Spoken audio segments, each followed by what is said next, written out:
तब भगवान को पाया, ऐसे नहीं। कोई पीवे राम रस प्यासा, कोई पीवे राम रस प्यासा, मोल करे तो छके दूर ते, तोलत छूटे वासा। मोल करे तो छके दूर ते, तोलत छूटे वासा। जो पीवे सो जुग जुग जीवे, जो पीवे सो जुग जुग जीवे, छूटे यम का फांसा। कोई पीवे राम रस प्यासा, कोई पीवे राम रस प्यासा। जो पीवे सो जुग जुग जीवे, जो पीवे सो जुग जुग जीवे, कबहू न होए विनाशा। कोई पीवे राम रस प्यासा, कोई पीवे राम रस प्यासा। गगन मंडल में अमृत बरसे, गगन मंडल में अमृत बरसे, उन मन के घर वासा। कोई पीवे राम रस प्यासा, कोई पीवे राम रस प्यासा।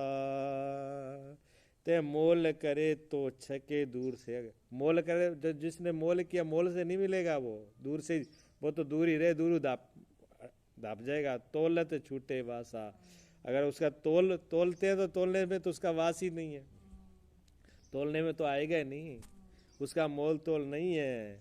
जो पीवे सो जग जग जीवे, इसको तो कोई पी कर देखता है, जो पी लेता है वो युगों युगों तक जीता है, उसका नाम अमर हो जाता है। कबहू ना होए विनाशा, उसका कभी विनाश नहीं होता। मीरा कहते हैं, गुरु लोग कहते हैं कि जी का बच्चों से कुल चलता है।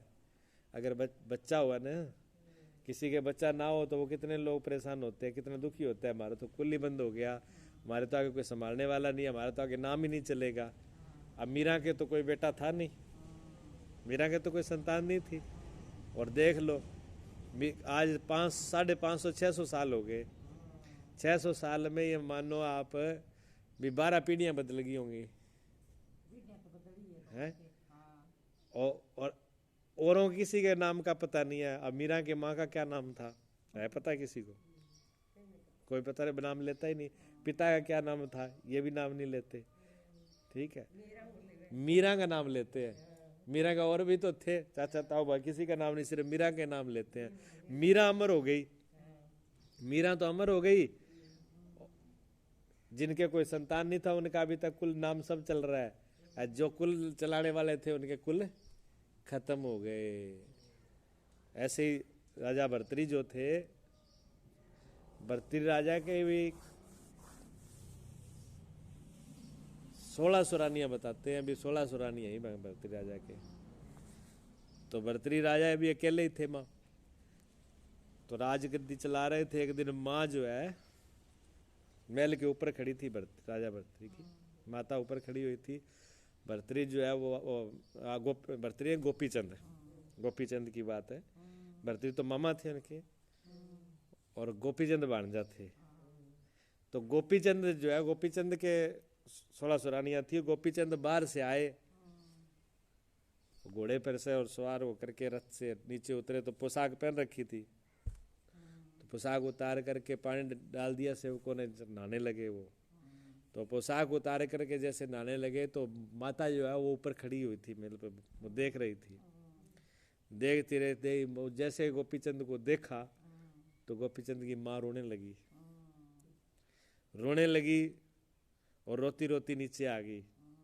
जब रोती रोती नीचे आ गई तो गोपीचंद ने देखा तो गोपीचंद को बहुत बुरा लगा। गोपीचंद ने पानी नहाना तो छोड़ दिया और वैसे ही धोती पहनी हुई थी, उघाड़ा तन था उनका, तलवार निकाल ली।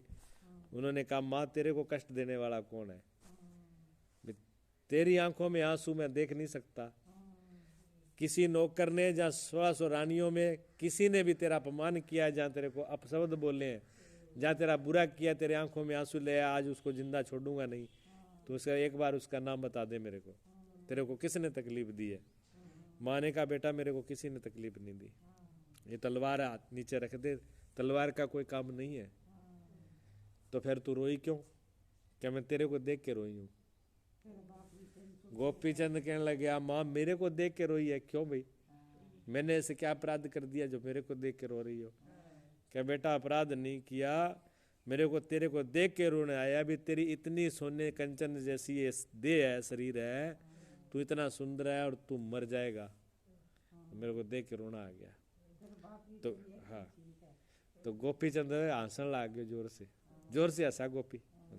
उसने कहा माँ तू पागल होगी, दुनिया में आया कोई अमर होया? दुनिया में आके कोई अमर तो होया नहीं है। जो आया वो गया, ये शरीर तो सबका छुट्टा, सब गए हैं। फिर मेरे बाप दादा चले गए। माता कहने लगी यही तो कह रही हूँ मैं कि सब चले गए, पर तू कह रहा अमर नहीं हो। अमर क्यों नहीं होता? तेरा मामा अमर हो गया गुरु गोरखनाथ की शरण में जा करके, तू भी गुरु जी की शरण में चला जा, गुरु की शरण में चला जा और अमर हो जा, मैं बस ये चाहती हूँ। गोपी चंद कहने लगे माँ तेरा दिमाग तो सही है के सेंटर में है, के बोल रही है? पूरा इतना बड़ा राजपाट ठाट सब, इसको संभालने वाला कोई दूसरा नहीं है, गद्दी पर कोई दूसरा बैठने वाले हैं, 1600 रानियां, और मेरे बगैर वो रानियां कैसे जिएगी? माता कहने लगी वो रानियां तो जी लेगी, वो तो सब कहने की बातें हैं, मरने के बाद सभी जीते हैं। तेरे बाप के बाद मैं भी तो जी रही हूँ। भी जीना तो सबको ही होता है, मरता कोई किसी के साथ में नहीं है, तो कहने की बात है। और मृत्यु आएगी तो वो किसी को बख्शती नहीं है, किसी को छोड़ती नहीं है, मौत तो अपना काम करती है। नहीं जी, उनकी समझ जब ज़्यादा समझाया तो माँ ने कहा कि मेरे को संतोष तभी होगा जब तुम संन्यास ले लेगा, तुम जा करके साधु हो जाएगा, योग ले लेगा, योगदान कर ले। तो गोपी चंद ने कहा माँ अगर तेरी इच्छा, तू ये चाहती है तो मैं योगदान कर लूँगा आज ही, बस इसी टाइम अभी माँ को प्रणाम के आशीर्वाद दे, मैं गोरखनाथ जी की शरण में जाता हूँ। गोपी चंद ने कपड़े नहीं पहने, कपड़े नहीं पहने, बिना कपड़े पहने ऐसे जंगल में चला गया। गोरखनाथ जी को ढूंढने लगा, गोरखनाथ जी गुफा में बैठे थे, मिले नहीं, तो जंगल में खोजते हुए एक पेड़ के नीचे बैठ गए। तो वहाँ से भर्तरी आते हैं, फिर कोई काम निकलते हैं बाहर, तो वहाँ देखते हैं यहाँ कौन है भाई, वो देख करके मिलते हैं, ये तो गोपी चंद बैठा हुआ है। गोपी चंद को गले से लगाते हैं, गोपी चंद तू यहाँ? कि मैं तो योग लेने कह रहा, कि तेरा दिमाग खराब है, योग लेने क्या? राजपाट रानियाँ माता जी कौन संभालेगा? क्या कुछ नहीं, माँ की आज्ञा है और मैं अब वापिस जाऊँगा नहीं। भर्तरी जी समझाते हैं उसको कि भाई बेटा तुम वापिस चले जाओ, कि नहीं मैं मर सकता हूँ, अब प्राण त्याग दूंगा ठहर, पर वापिस नहीं जाऊँगा, मुझे गोरखनाथ की गुरु जी की शरण में जाना है। भर्तरी जी कहना चल फिर गुरु जी की शरण में चलना है तो चाल गुरु जी से पहुँचा देता हूँ। तो वो ले गए जहाँ धुना लगा के बैठे हुए थे, वहाँ ले गए। तो गोरखनाथ जी अंदर बैठे थे आंखें बंद करके, अब वो तो जान थे, सिद्ध पुरुष थे, उनको तो सब कुछ दिख रहा था, बिना आंखें दिख रहा था। तो उन्होंने कहा बाहर अंदर बैठे आवाज लगाई, गोपी चंद तू तो अमर है, वापिस चला जा, जा राजपाट कर, तू अमर है। उन्होंने कहा नहीं गुरुजी मैं आपकी शरण में आया हूँ, वापिस नहीं जाऊंगा। दूसरी बार फिर कहते हैं कि गोपी चंद तू अमर है, तू चला जा। क्या नहीं मैं जाऊंगा नहीं। तीसरी बार कहते हैं, फिर गुरु गोरखनाथ कहते नहीं जाऊंगा, तो कह ठीक है फिर आ जा, चलो भी भर्तरी हरी ले आओ, इसका कान फाड़ो, इसको दो योग दो। फिर जब योग दिया तो गोपी चंद का जब कान फाड़े तो खून नहीं निकला, दूध की धार निकली थी। दूध की धार निकली तो भर्तरी ने कहा कि देखो गुरुजी दूध निकला इसमें, खून नहीं निकला। तो गोरखनाथ ने कहा मैं पहले ही बोल रहा हूँ, ये तो जन्म से ही योगी है, ये अमर है, इसके खून नहीं निकलेगा, इसके दूध ही निकलेगा। तभी तो कहा गोपीचंद अमर ही है। गोपीचंद ने संन्यास ले लिया। कहते गोपीचंद भर्तरी आज भी किसी किसी के घर पे आ जाते हैं भिक्षा मांगने के लिए, आज भी शास्त्री घूमे, अमर हो गए, वो अमर हो गए परमात्मा के योग धारण करने के बाद। आज उनका नाम चला, आ जाते हैं आज भी लोगों के घरों में, लोग बहुत से कहते हैं भिक्षा लेने आ जाते हैं, बेस बदल के पता नहीं लगता, बाद में पता लगता है। हाँ। हाँ, तो संत परमात्मा संत पता नहीं किस भेष में आ जाते हैं, तो ये अमर हो जाते हैं। जो परमात्मा का रस पीता उसमें लग जाता है, उसका कभी विनाश होता नहीं है। वही ये बाण कहते या रस का जो भय तृप्त योगी छोड़े भोग विलासा। या रस का जो भय तृप्त योगी छोड़े भोग विलासा। सहज सिंहासन बैठे रहते, सहज सिंहासन बैठे रहते, भस्मी लगाए उदासा। कोई पीवे राम रस प्यासा, कोई पीवे राम रस प्यासा। गगन मंडल में अमृत बरसे, गगन मंडल में अमृत बरसे, उन मन के घर वासा। कोई पीवे राम रस प्यासा, कोई पीवे राम रस प्यासा। या रस का जो पिए, पीवे भय, भय नृप योगी, जो नृपराया योगी जो है, इस रस को जो पीते हैं, छोड़े भोग विलासा और तृप्त हो जाते हैं, वो भोग विलास छोड़ देते हैं। भोगों में रस नहीं रहता। जिसको परमात्मा का रस लग गया उसको फिर संसार के रस क्या है, सारे संसार के रस फीके हैं उसके।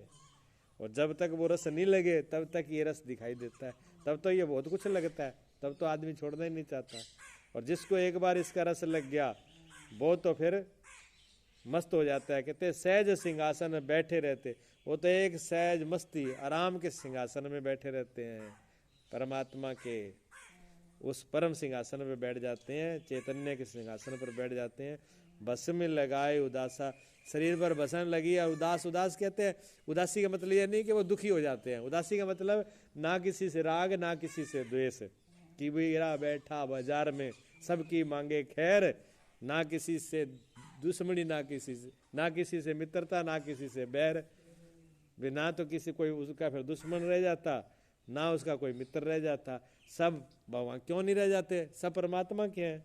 अब किसको बुरा कहें, जब सारे परमात्मा के हैं तो सारे अपने ही हैं। अब बुराई किससे करें और मित्रता किसे, जब अपने ही है तो मित्रता किससे करें। तो सब एक हो जाते हैं, उनके लिए सम बराबर हो जाते हैं, एक अवस्था हो जाती है।